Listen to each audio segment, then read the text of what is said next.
જય શ્રી કૃષ્ણ વિદ્યાર્થી મિત્રો. છેલ્લે આપણે ટેક્સ્ટ બુક પેજ નંબર 105 પર આપેલો પ્રશ્ન નંબર 12 મૌલિક શાહ વાળો દાખલો ગણ્યો.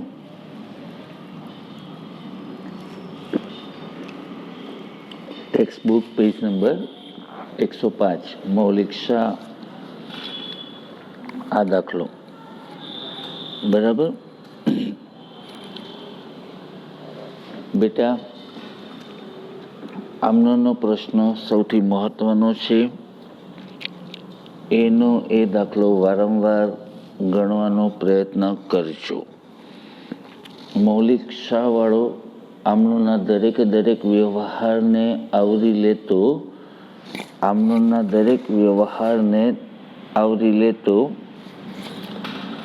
દાખલો મૌલિક શાહ વાળો દાખલો આપણે ગણ્યો.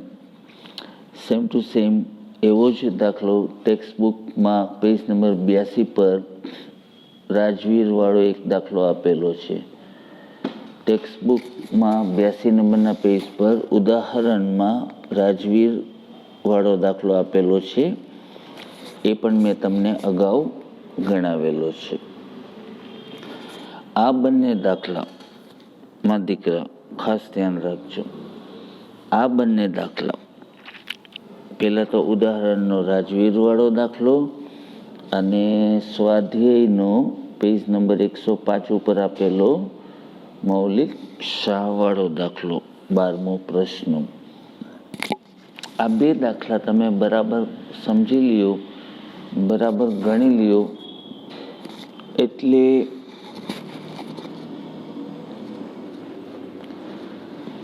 આમનોને લગતા દરેક વ્યવહાર ઓલમોસ્ટ આવી જશે. આમનોને લગતા દરેક વ્યવહારો ઓલમોસ્ટ કવર થઈ જશે. ઓલમોસ્ટ નહીં, લગભગ બધા જ. બે દાખલા તમારે કન્સિડર કરવાના છે. પહેલાં તો શું કરવાનું, રાજવીર વાળો જે ઉદાહરણનો દાખલો છે મેં અગાઉ સમજાવેલો હતો એ ગણી લેવાનો, અને પછી આ મૌલિક શાહ વાળો દાખલો જે મેં તમને છેલ્લા 2-3 દિવસથી સમજાવતો હતો. હવે મારા દીકરા, ફરીથી કહું છું બેટા, રાજવીર વાળો દાખલો જે પેજ નંબર 82 પર આપેલો છે, ટેક્સ્ટ બુક 82 નંબરના પેજ ઉપર આપેલો છે, એ દાખલો ઉદાહરણનો, અને સ્વાધ્યાયનો 12મો પ્રશ્ન મૌલિક શાહ વાળો ટેક્સ્ટ બુક પેજ નંબર 105, એની PDF તમને ઓલરેડી મોકલી દીધી છે, તમે લખી લીધી હશે, અને છેલ્લા 2-3 દિવસથી આપણે એ દાખલો સમજતા હતા. વિડીયોના પ્રશ્ન થાય, બ્લર થાય તો થોડું ઘણું તમારા મોબાઈલમાં એડજસ્ટ કરી, પણ તમને PDF ઓલરેડી પહેલેથી મોકલી દઉં છું, એટલે એ તમે લખી લ્યો તો પછી આપણે આ કોઈ પ્રશ્ન ન રહે. આજે માં દીકરા પ્રશ્ન નંબર 14 આ એક તમારી સ્ક્રીન ઉપર છે. પ્રશ્ન નંબર 14 તમારી સ્ક્રીન ઉપર છે. ટેક્સ્ટ બુકમાં એની રકમ આ રકમ જ છે. ટેક્સ્ટ બુકમાં એની રકમ આપેલી છે. વારંવાર રિપીટ કરું છું માં દીકરા કે આ રકમ અને આ ગણેલો દાખલો આ ઓલરેડી તમને PDF સ્વરૂપે મોકલી દીધેલો છે. જો તમે નોટ્સમાં લખી અને પછી મને સાંભળો તો તમને કોઈ બહુ ઝાઝો પ્રોબ્લેમ નહીં થાય, કોઈ ઝાઝા પ્રશ્ન નહીં થાય. હવે ઝડપથી આપણે આ દાખલાને સમજવાનો પ્રયત્ન કરીએ. દીકરા, પહેલાં તો રકમનું ફોર્મેટ જુઓ. રકમ કઈ રીતે આપેલી છે બેટા, બહુ ધ્યાનથી સમજજો. બહુ સહેલો દાખલો છે બચ્ચા, બહુ સહેલો દાખલો છે, કંઈ નથી એમાં. તમને 2 મિનિટમાં સમજાઈ જશે. હવે રકમનું ફોર્મેટ શું છે કે દાખલા તરીકે કોઈ એક શિખાઉ વિદ્યાર્થીએ નીચે મુજબ આમ નોંધ લખી. જે વિદ્યાર્થી હતો એ શિખાઉ વિદ્યાર્થી હતો. એણે જે આમ નોંધ લખી એ સ્વાભાવિક છે કે શિખાઉ વિદ્યાર્થી હતો, તો કદાચ અમુક આમ નોંધ એને સાચી લખી હોય અથવા મોટાભાગની આમ નોંધ એને ખોટી લખી હોય. એટલે રકમના સ્વરૂપમાં તમને શું આપે કે એ વિદ્યાર્થીએ લખેલી ખોટી આમ નોંધ. રકમના સ્વરૂપમાં તમને શું આપે? જે તે વિદ્યાર્થીએ લખેલી ખોટી આમ નોંધ. હવે આપણે શું કરવાનું? આન્સર તરીકે શું લખવાનું? જવાબ તરીકે શું લખવાનું બેટા? એ જે ખોટી આમ નોંધ છે એને સુધારીને સાચી આમ નોંધ લખવાની. બરાબર? તો આ રીતનો પ્રશ્ન થયો. શું પ્રશ્ન છે બેટા? કે જે તે શિખાઉ વિદ્યાર્થીએ, બરાબર, જે તે શિખાઉ વિદ્યાર્થીએ ખોટી આમ નોંધ લખી. તમારું કામ શું? કે એ આમ નોંધ જે ખોટી લખેલી હતી એને સુધારીને સાચી લખવાની. આ તમારો આન્સર છે અને આ તમારો ક્વેશ્ચન છે. ઓલરાઈટ. હવે બચ્ચા, માં દીકરા સમજો, સૌથી પહેલો વ્યવહાર છે, સ્ક્રોલ નથી કરતો વારંવાર, કેમ કે બ્લર થઈ જાય છે. આ દેખાય છે તમને, આને ના દેખાતું હોય તો પીડીએફ લખેલી છે. તો ખબર કેમ પડે કે આમ નોંધ સુધારવી કેવી રીતે? વિદ્યાર્થીએ તો ખોટી આમ નોંધ લખી છે. આપણે શું કરવાનું છે? એ આમ નોંધને ખોટી છે તો સુધારીને ફરીથી લખવાની છે. બરાબર? હવે કેવી રીતે દાખલો ગણવાનો બચ્ચા? તો સૌથી પહેલો વ્યવહાર છે કે વીમા પ્રીમિયમ ખાતે ઉધાર 700, તે રોકડ ખાતે જમા 700. વિદ્યાર્થીએ આમ નોંધ શું લખી? વીમા પ્રીમિયમ ખાતે ઉધાર, તે રોકડ ખાતે જમા. હવે બાબત જે વાંચો, ખાસ કરીને બાબત જે વાંચો. ₹700 જિંદગીના વીમાના પ્રીમિયમના ચૂકવ્યા તેના. બાબત જેમાં શું છે બેટા? જિંદગીના વીમાના પ્રીમિયમના ચૂકવ્યા તેના. બરાબર? હવે આપણે શીખી ગયા કે જિંદગીનું વીમા પ્રીમિયમ એ ધંધાના માલિકનો અંગત ખર્ચ છે. જિંદગીનું વીમા પ્રીમિયમ એ ધંધાના માલિકનો અંગત ખર્ચ છે. તો જિંદગીનું વીમા પ્રીમિયમ જ્યારે ધંધામાંથી ચૂકવવામાં આવે ત્યારે એ રકમ ઉપાડ ખાતે ઉધાર થાય. ક્યાં ખાતે ઉધાર થાય બેટા? ઉપાડ ખાતે. અને ધંધામાંથી રોકડ જાય છે એટલે રોકડ ખાતે જમા. તો આની સુધારેલી આમ નોંધ શું થાય? ઉપાડ ખાતે ઉધાર, તે રોકડ ખાતે જમા. ઉપાડ ખાતે ઉધાર, તે રોકડ ખાતે જમા. ઓકે, આટલું સમજાણું? હવે તમારે શું કરવાનું બેટા? આ ખોટી આમ નોંધ જોવાની જ નહીં. આ શિખાઉ વિદ્યાર્થીએ જે આ ખોટી આમ નોંધો લખેલી છે એ તમારે જોવાની જ નથી. તમારે માત્ર બાબત છે લખીને જે આપેલી છે રકમમાં બાબત જે આપેલી છે ને એ તમારા માટે વ્યવહાર થઈ ગયો. તમારે એ વિચારવાનું જ નહીં કે આ પાર્ટીએ શું ખોટું કર્યું, શું સાચું કર્યું. તમારે તો માત્ર બાબત જેને કન્સિડર કરવાની.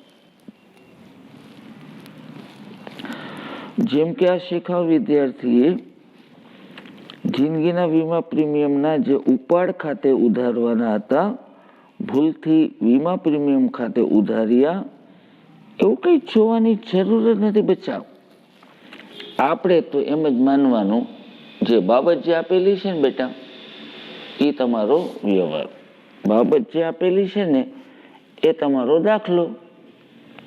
જેમ આપણે ઉપરના 2-3 દાખલા ગણ્યા, એટલે તમારે શું કન્સિડર કરવાનું, શું ધ્યાનમાં લેવાનું, તમારે માત્ર બાબત છે ધ્યાનમાં લેવાની. એટલે બાબત છે એમાં આપણે પણ જ્યારે દાખલો ગણતા આપણે પણ ઉપર મૌલિક શાહ વાળો દાખલો ગણ્યો, રાજવીર વાળો દાખલો ગણ્યો, અગાઉ ઘણા બધા દાખલા ગણ્યા.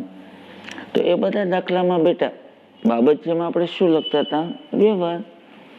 તો એનો મતલબ કે જે બાબત જે આપેલી છે ને આ ખોટી આમનોંધ છે, આ શિખાઉ વિદ્યાર્થીએ કરેલી ખોટી આમનોંધ છે.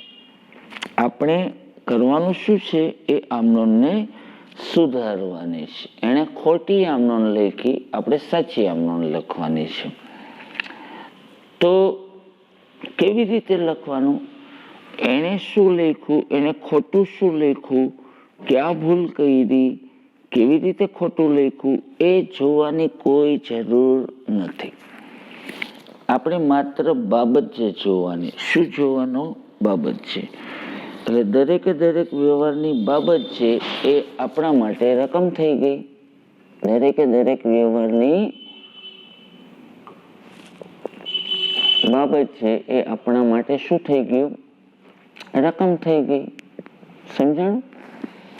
જેમ કે પેલી જ આમનોંધમાં બાબત જે શું લખેલી છે? ₹700 જિંદગીના વીમાના પ્રીમિયમના રોકડેથી ચૂકવ્યા. તો ફર્ગેટ ઇટ બેટા. એને શું ખોટું લખ્યું, શું ભૂલ કરી, એ કાંઈ વિચારવાનું નથી. તમારા માટે પહેલો વ્યવહાર થયો કે ₹700 જિંદગીનું વીમા પ્રીમિયમ રોકડેથી ચૂકવ્યું.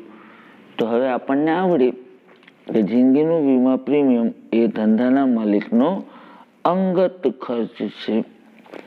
જિંદગીનું વીમા પ્રીમિયમ એ ધંધાના માલિકનો અંગત ખર્ચ છે.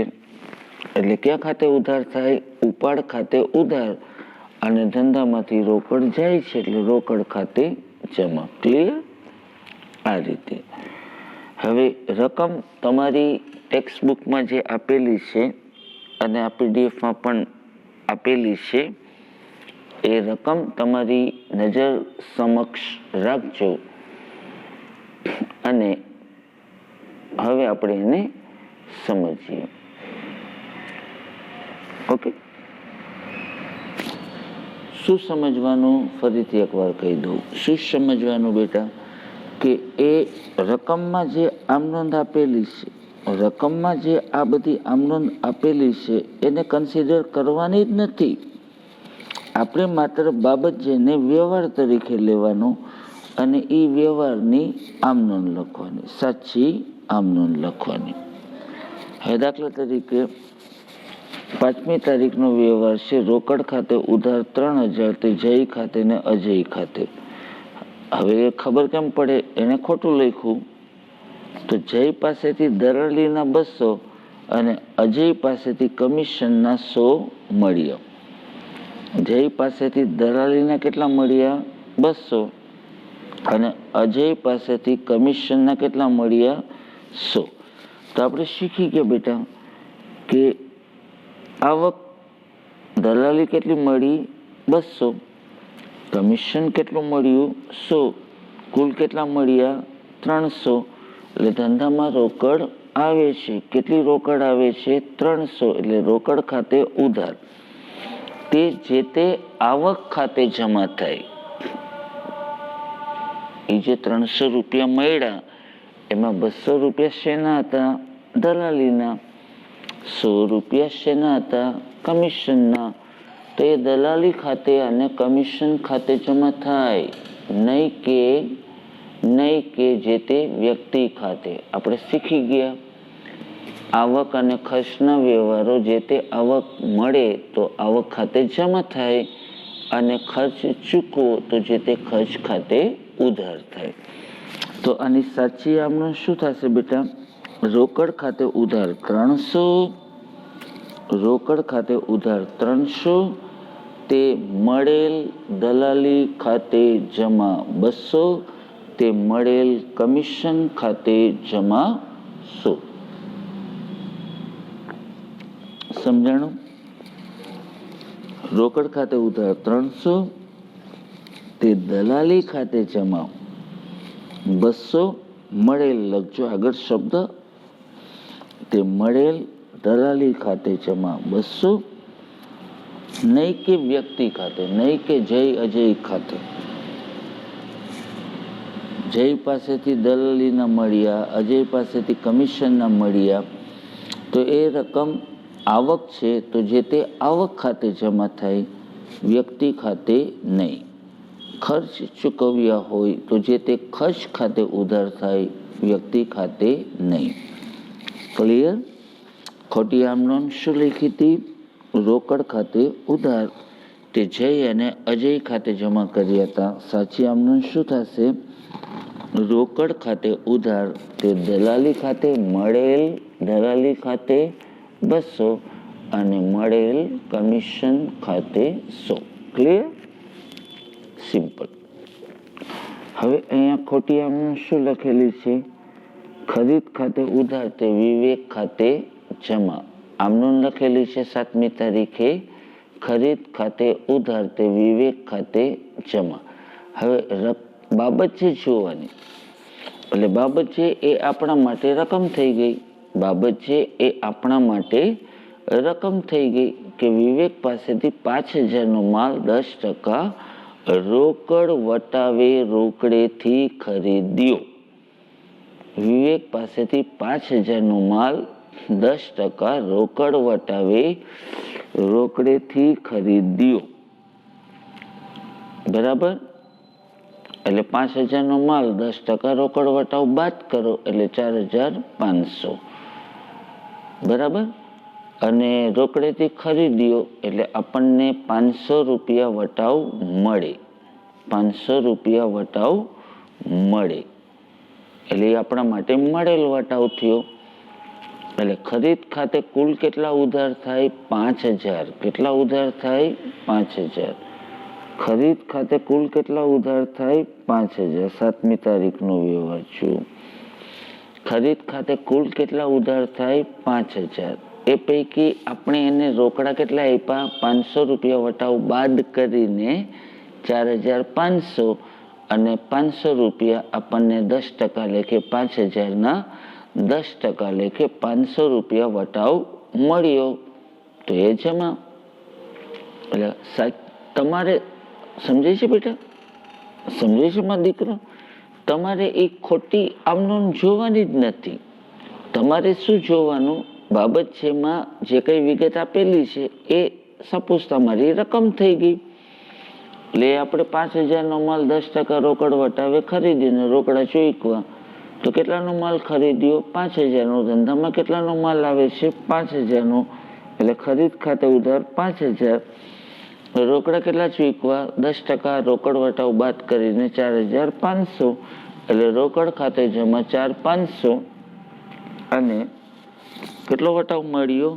10%. 5000ના 10%, એટલે મળેલ વટાવ ખાતે જમા 500. ક્લિયર? સમજાય છે બેટા?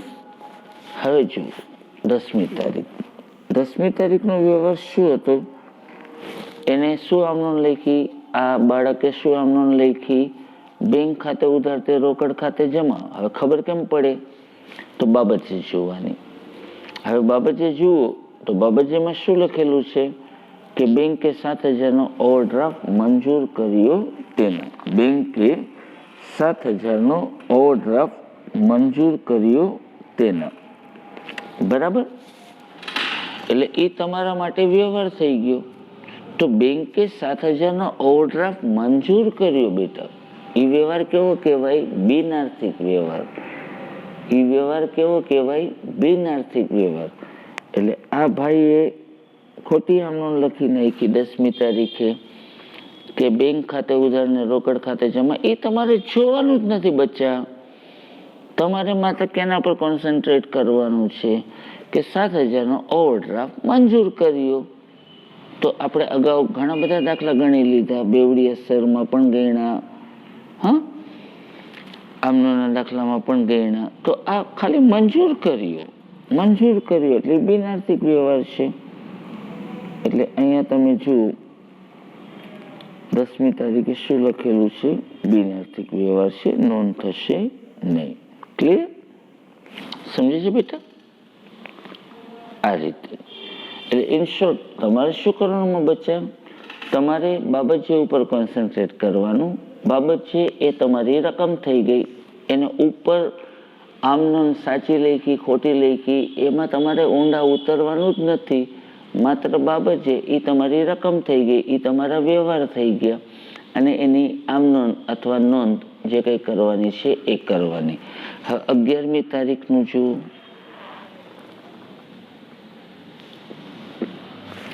11મી તારીખે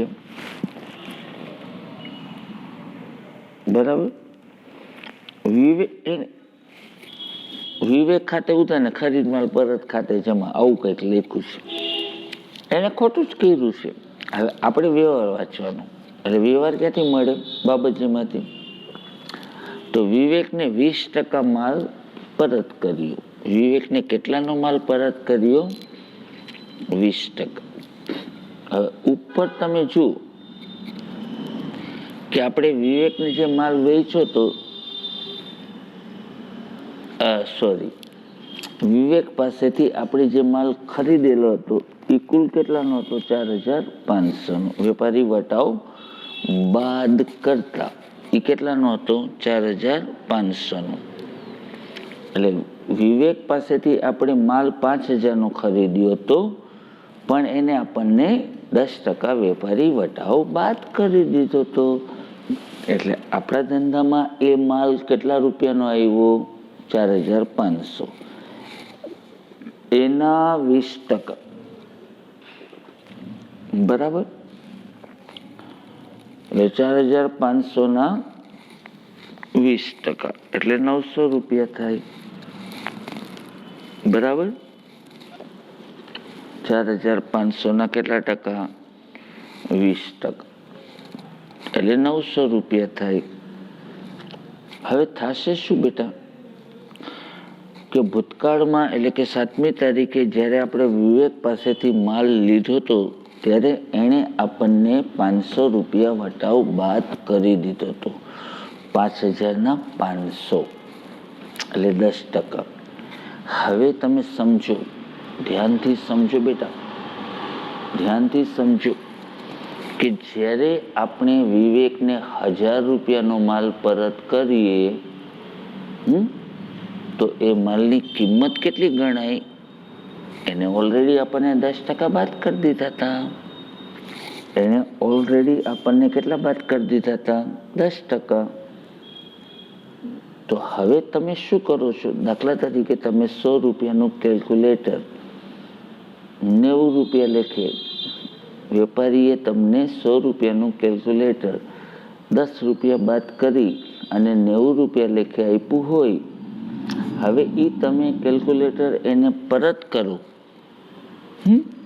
એ કેલ્ક્યુલેટર તમે જ્યારે એને પરત કરો તો સ્વાભાવિક છે કે એને ઓલરેડી તમને 100 રૂપિયામાંથી 10 રૂપિયા બાદ કરી અને 90 રૂપિયા લેખે આપ્યું હતું, તો એ તમને પરત 90 જ રૂપિયા કરે ને. અગાઉ જ્યારે તમે એની પાસેથી 100 રૂપિયાનું કેલ્ક્યુલેટર 10% વટાવે ખરીદેલું હતું ત્યારે તમે એને 90 રૂપિયા આપ્યા હતા. હવે એ 100 રૂપિયાનું કેલ્ક્યુલેટર તમે જ્યારે વેપારીને પરત કરો તો વેપારી સ્વાભાવિક છે કે તમને કેટલા રૂપિયા પરત કરે? 90 રૂપિયા. જે તમને અગાઉ 10 રૂપિયા વટાવ બાદ કરી દીધો તો જે આપણા માટે આવક હતી, મળેલ વટાવ હતો, એ પાછો લઈ લે. બહુ સ્વાભાવિક છે. એટલે 1000 રૂપિયાનો માલ વિવેક જ્યારે 1000 રૂપિયાનો માલ આપણે વિવેકને કેટલાનો માલ પરત કરી રહ્યા છીએ? 1000 રૂપિયાનો માલ. બરાબર? કેવી રીતે 1000 રૂપિયા? 5000નો માલ ખરીદેલો હતો. કેટલાનો માલ ખરીદેલો હતો? 5000નો. એના 20%. એટલે 1000 રૂપિયાનો માલ આપણે એને પરત કર્યો, પણ એના પર એને ઓલરેડી આપણને 10% રોકડ વટાવ આપ્યો હતો. એટલે 1000 રૂપિયાનો માલ એણે આપણને કેટલામાં વેચ્યો તો 900 રૂપિયાનો. તો નેચરલી એ આપણને કેટલા પરત આપશે? 900 રૂપિયા. એટલે એની આમ નોંધ થશે, સાચી આમ નોંધ રોકડ ખાતે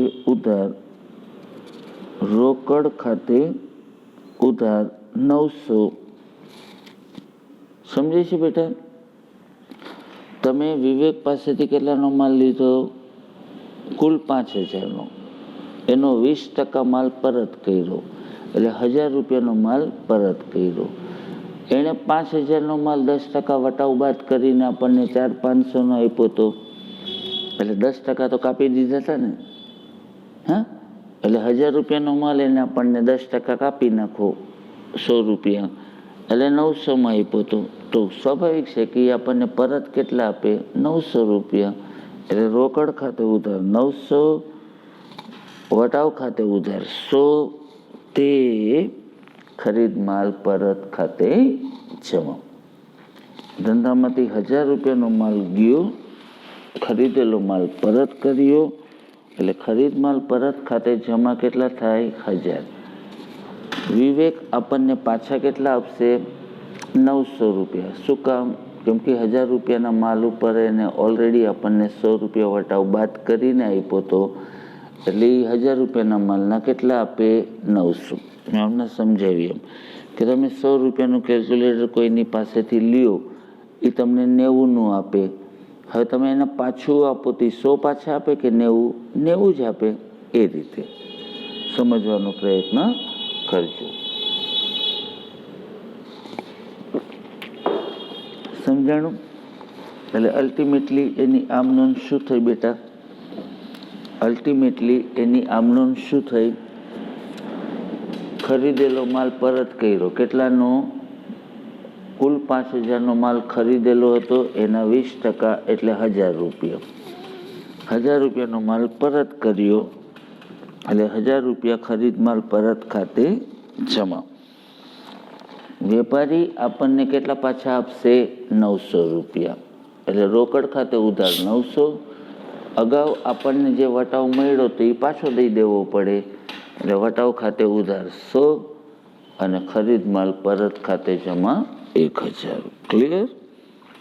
રોકડ ખાતે ઉધાર 900, વટાવ ખાતે ઉધાર 100, તે ખરીદ માલ પરત ખાતે જમા 1000. આ સાચી આમનું. ક્લિયર? આ 11મો વ્યવહાર. હવે સ્ક્રોલિંગ નહીં કરવું પડે. હવે માં દીકરા 12મી તારીખનો વ્યવહાર. રોકડ ખાતે ઉધાર તે દેવાદાર ખાતે જમા, એવું આપેલું છે. રોકડ ખાતે ઉધાર 500, તે દેવાદાર ખાતે જમા 500. આ ખોટી આમ નોંધ આપેલી છે.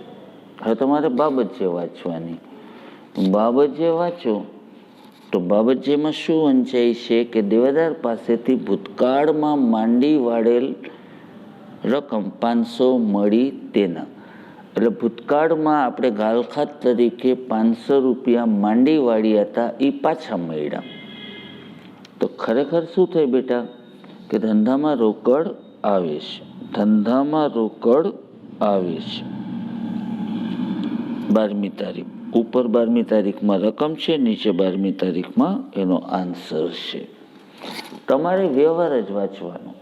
વ્યવહારમાં શું કીધું કે ભૂતકાળમાં આપણે જે કંઈ માંડી વાળ્યા હતા 500 રૂપિયા, એ પરત મળ્યા, એટલે ગાલખાત પરત થઈ. શું થયું? ગાલખાત પરત થઈ. એટલે 500 રૂપિયા ધંધામાં આવે છે, રોકડ આવે છે, એટલે રોકડ ખાતે ઉધાર. રોકડ ખાતે ઉધાર કેટલા? 500, તે ગાલખાત પરત ખાતે જમા. એ રકમ દેવાદારો ખાતે ના જમા થાય, એ રકમ ક્યાં ખાતે જમા થાય? ગાલખાત પરત ખાતે. સમજાણું બેટા?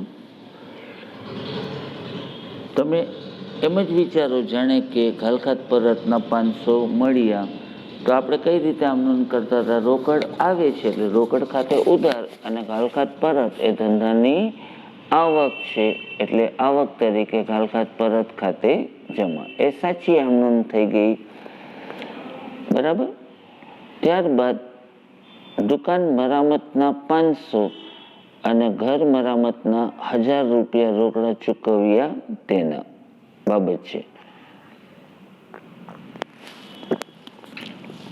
13મી તારીખ એમાં એ લોકો આ બાળકે ખોટી આમ નોંધ લખી. વારંવાર કહું છું, એની ખોટી આમ નોંધ જોવાની જ નથી. આપણે તો જાણે કે બાબત જેમાં જે લખ્યું છે એ રકમ છે.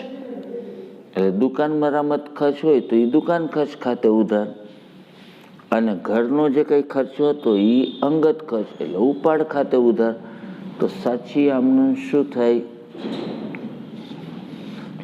સાચી આમ નોંધ શું થાય? દુકાન મરામત ખર્ચ એટલે દુકાન ખર્ચ ખાતે ઉધાર 500, ઘર મરામતનો ખર્ચ ઉપાડ ખાતે ઉધાર 1000 અને કુલ 1500 ચૂકવ્યા એટલે રોકડ ખાતે જમા 1500. સમજાય છે બેટા?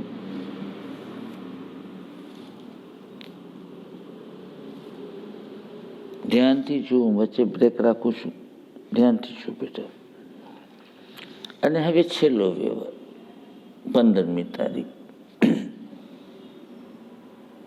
બાળકે ખોટી આમ નોંધ લખી છે મજૂરી ખાતે ઉધાર તે રોકડ ખાતે જમા. હવે ખબર કેમ પડે? તો 800 રૂપિયા યંત્ર ગોઠવણીના રોકડા ચૂકવ્યા. ગઈકાલે પણ મેં સમજાવ્યું હતું, એના પહેલાના દાખલામાં પણ સમજાવેલું છે. બેટા, મિલકતની ખરીદીના ખર્ચા જે તે મિલકત ખાતે ઉધાર થાય. મિલકતની ખરીદીના ખર્ચા જે તે મિલકત ખાતે ઉધાર થાય. તો અહીંયા યંત્ર ગોઠવણીના ખર્ચા કેટલા ચૂકવા? 800. તો એ રકમ યંત્ર ખાતે ઉધાર અને રોકડા ચૂકવ્યા એટલે રોકડ ખાતે જમા. સરસ મજાનો દાખલો છે. સમજાણો બેટા? ફટાફટ.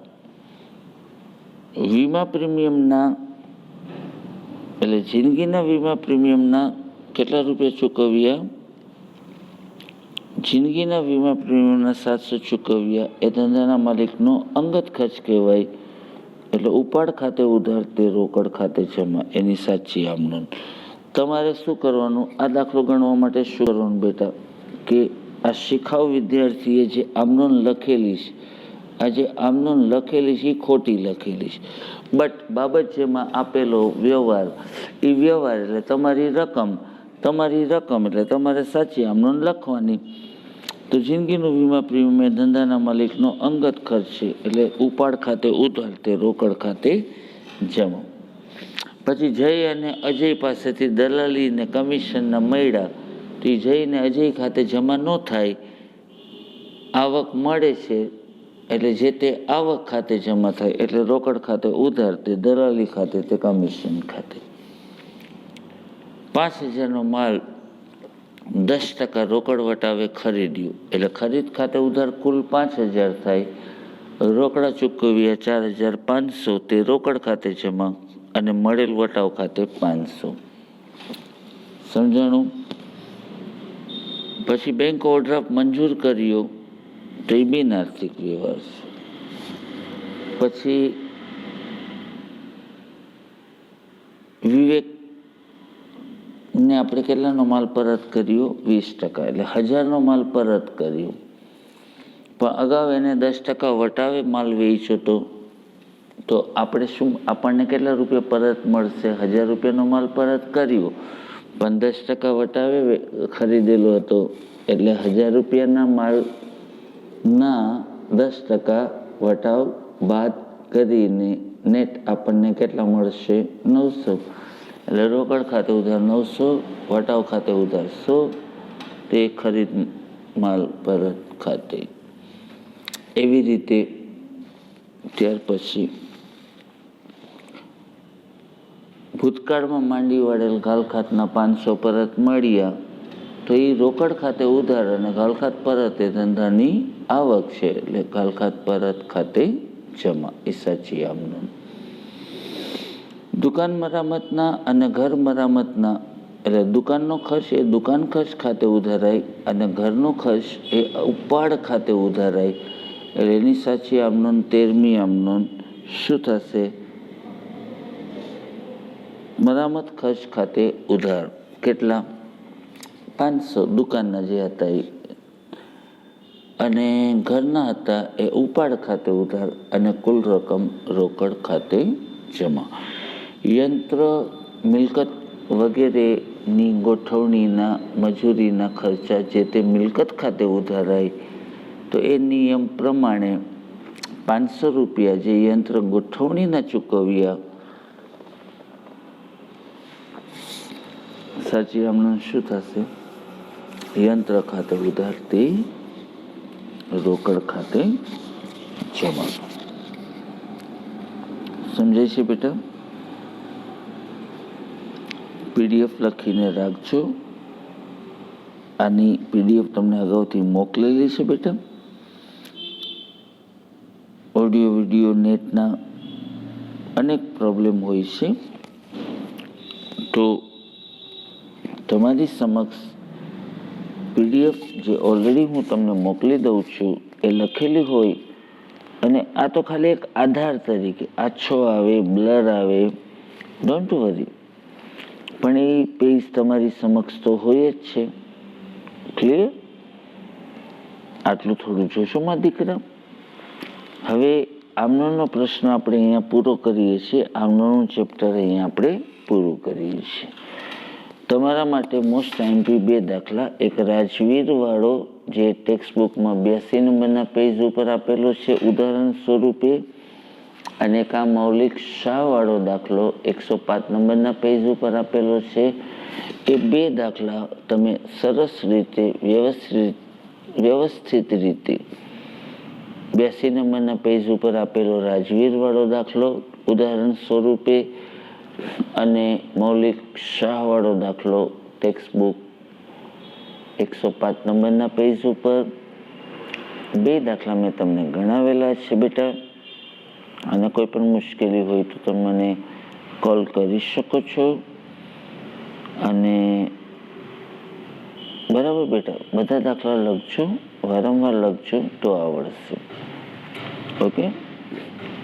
હવે એક નાનકડી ઇન્ફોર્મેશન આપું છું કે જનરલી આપણે જાન્યુઆરી મહિનાની 15મી તારીખથી 12થનો સિલેબસ શરૂ કરી દેતા હોઈએ છીએ રેગ્યુલર, જ્યારે સ્કૂલ રેગ્યુલર બેઝમાં હોય ત્યારે. હું પણ એ રીતે 15મી જાન્યુઆરીની આડેગાળે 12થનો સિલેબસ શરૂ કરવા જઈ રહ્યો છું મારા પર્સનલ ટ્યુશનમાં. તો એમાં જે બાળકોને ઇન્ટરેસ્ટ હોય તો એ મને કોલ કરી અને વ્યક્તિગત રીતે મને મળી અને એની ઇન્ફોર્મેશન મેળવી લેશે. જય શ્રી કૃષ્ણ દીકરા. Love you, take care. And હજી તો કાલનો દિવસ બાકી છે, છતાં બી wish you a very very happy new year.